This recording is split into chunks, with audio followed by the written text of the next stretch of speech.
Jadi ini jawaban dari pertanyaanku tentang uang recehan itu. Sony, kembali aku mengucapkan nama itu. Mataku fokus tertuju pada pria yang mengucapkan Alhamdulillah setelah diberikan upah. Tidak berhenti di satu mobil, Sony pun menghampiri mobil lainnya dan melakukan hal yang sama. Memang, tidak hanya ada Sony di sana. Ada pria lainnya yang menjadi kuli panggul untuk mendapatkan upah bagi keluarganya. Aku hampir berteriak ketika melihat Sony tersandung dengan beban berat di pundaknya. Namun tidak dengan pria itu. Dia malah tertawa lebar bersama pria lain merutuki diri yang hampir jatuh tersungkur ke tanah. Tidak tahan menyaksikan dia yang bekerja keras untuk suatu pembuktian, aku kembali pulang dengan perasaan bersalah.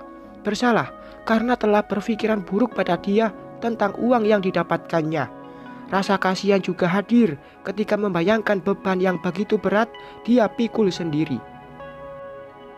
Sesampainya di rumah, aku duduk merenung di kursi belakang meja, menyangga dagu dengan sikut yang bertumpu pada meja.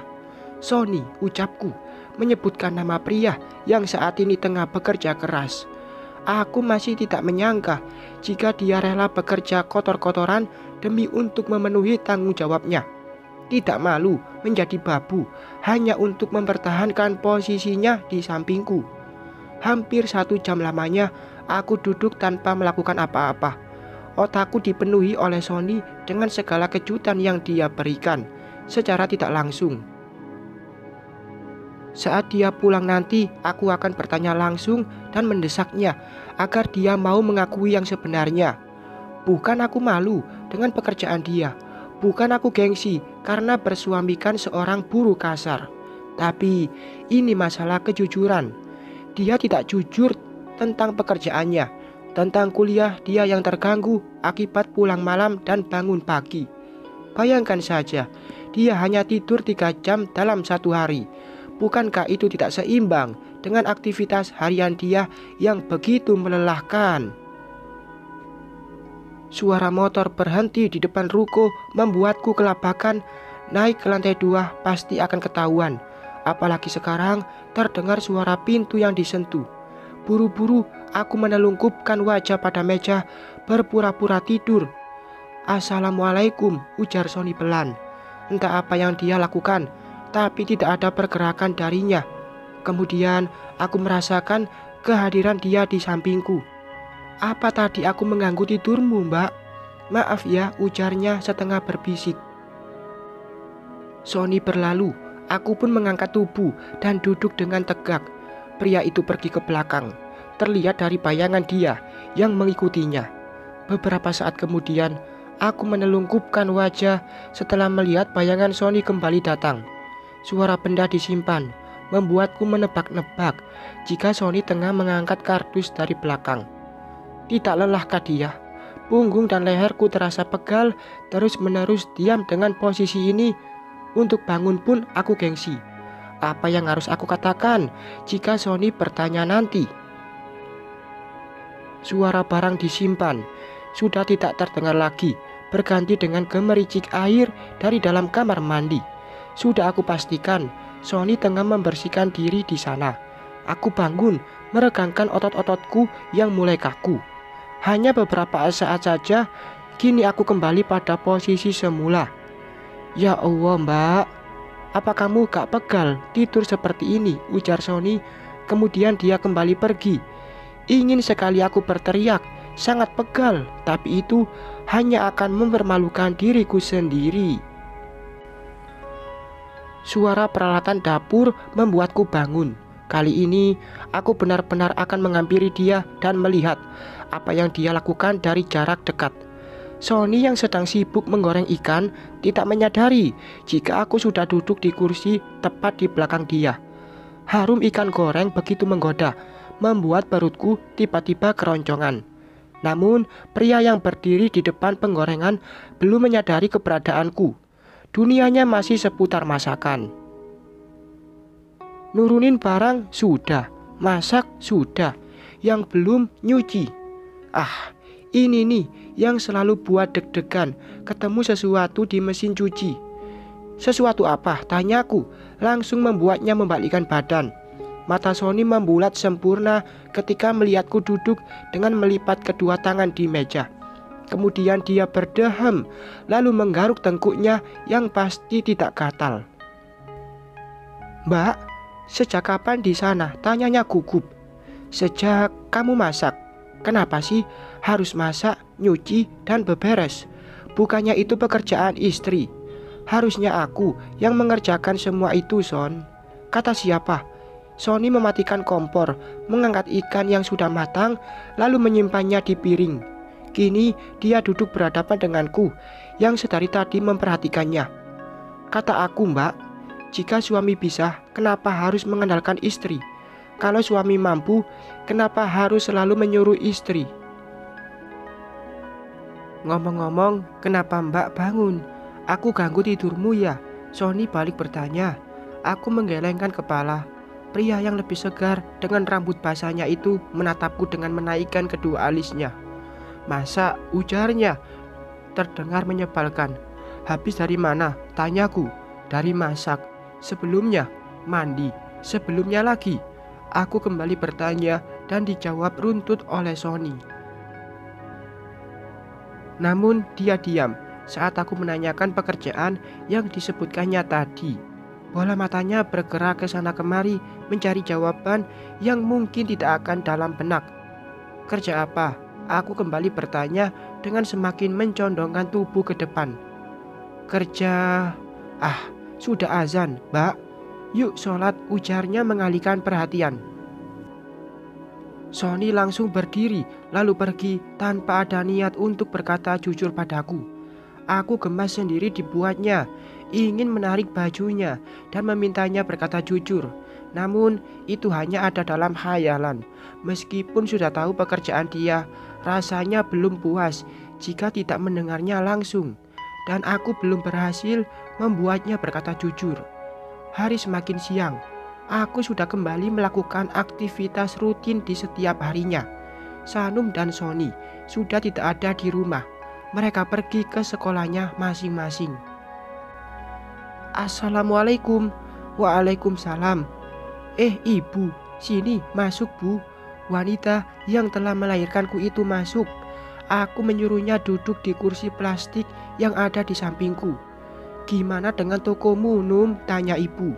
"Alhamdulillah, Bu. Semakin hari semakin rame." "Sony masih kuliah?" tanya ibu lagi. Ada yang tidak biasa dari ibu. Tidak kulihat wajah masam dan kata-kata pedas yang kudengar dari bibirnya saat mengatakan nama suamiku. Apa sekarang hati ibu sudah luluh?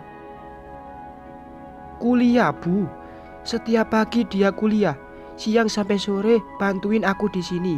Ibu manggut-manggut. "Num, apa kamu tahu jika suamimu itu bekerja di pasar?" Aku tersentak. Dari mana ibu tahu kalau Sony kerja di pasar? Masa sih?"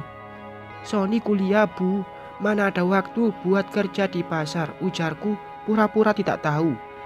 Ibu mengeluarkan ponsel pintarnya. Dia membuka galeri foto, lalu memperlihatkan gambar Sony yang tengah membawa karung di punggungnya. Aku pura-pura kaget, padahal aku pun sudah tahu tadi pagi. Ibu dapat foto dia dari si dia, wanita tukang gosip itu, membicarakan Sony ke semua tetangga. "Kamu jadi trending topik di sekitaran rumah kita, Num." Dan ibu malu punya menantu tukang kuli panggul. Helaan nafas ibu terdengar begitu berat. Dia menyimpan ponselnya di meja, kemudian memangku tas yang tadi dibawa kursi. "Bukan malu, Num, tapi ibu kok jadi salut sama dia. Entah kenapa yang tadinya ibu tidak setuju, tidak suka, tapi malah jadi kasihan sama si Sony ini. Demimu, demi untuk tetap jadi suamimu, dia rela jadi kuli panggul. Padahal kalau dia mau, dia bisa kerja di kantor kakaknya kan? Tapi dia lebih memilih jadi kuli daripada harga dirinya direndahkan oleh mantan suamimu itu." Mendengar ucapan ibu, kedua sudut bibirku terangkat. Ada rasa bangga ketika suamiku dinilai baik oleh ibu. Mungkinkah ini adalah bukti atau petunjuk dari Tuhan agar aku menerima Sony sebagai suamiku seutuhnya? Aku terlalu jauh dalam berpikir. Masih ada beberapa rahasia yang dia sembunyikan, dan aku sedang menunggu kejujurannya. Beberapa saat mengobrol dengan ibu, kini aku disibukkan dengan pelanggan yang datang.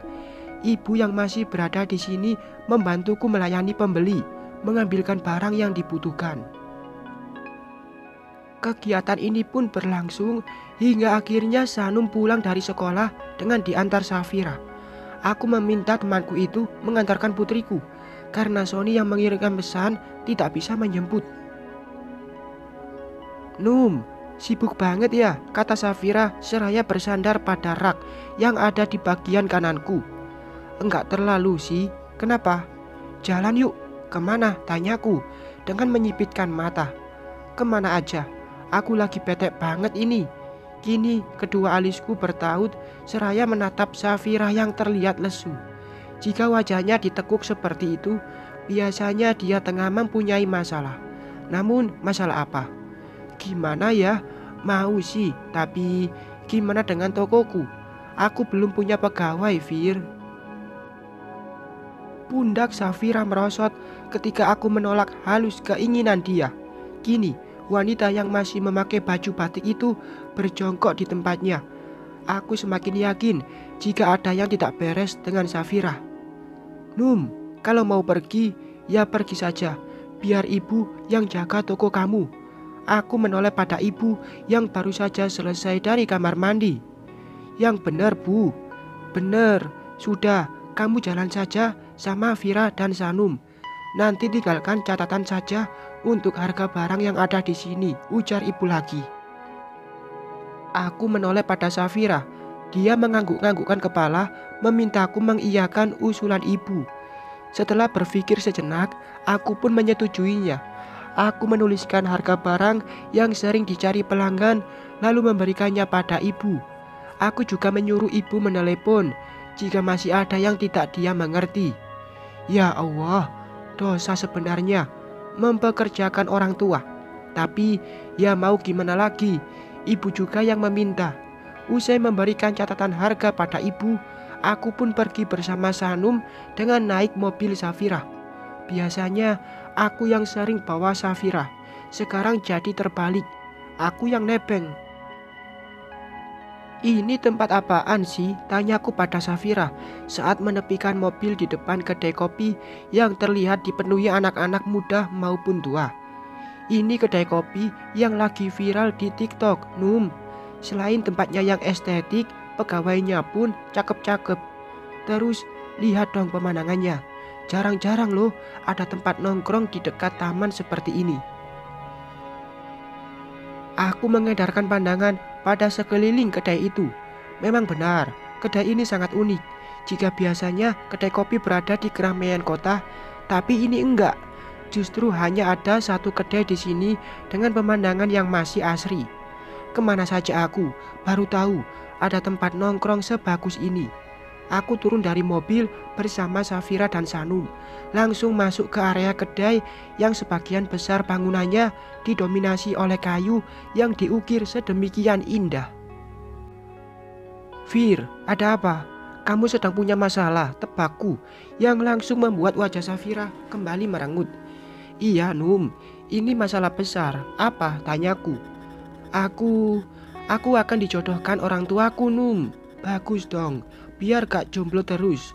"Bagus apanya, Ranum? Aku gak mau.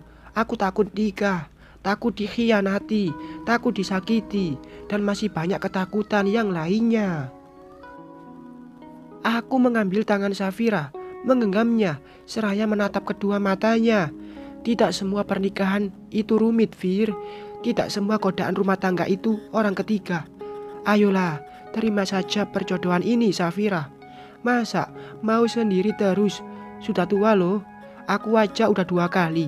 Masa kamu sekali aja belum, ujarku, seraya mengedipkan sebelah mata. Safira mencepik bibir. "Selamat siang, kakak. Mau pesan apa?" tanya seorang wanita menghampiri kami. Aku bertanya terlebih dahulu pada Safira tentang minuman apa yang ingin dia nikmati, lalu kembali menoleh pada wanita yang masih setia menunggu. Saya mau kopi coklat panas, kopi LED, dan aku tidak melanjutkan kata-kataku ketika mata ini melihat seorang pria yang juga tengah melihat ke arahku. Raut wajahnya kaget sama sepertiku.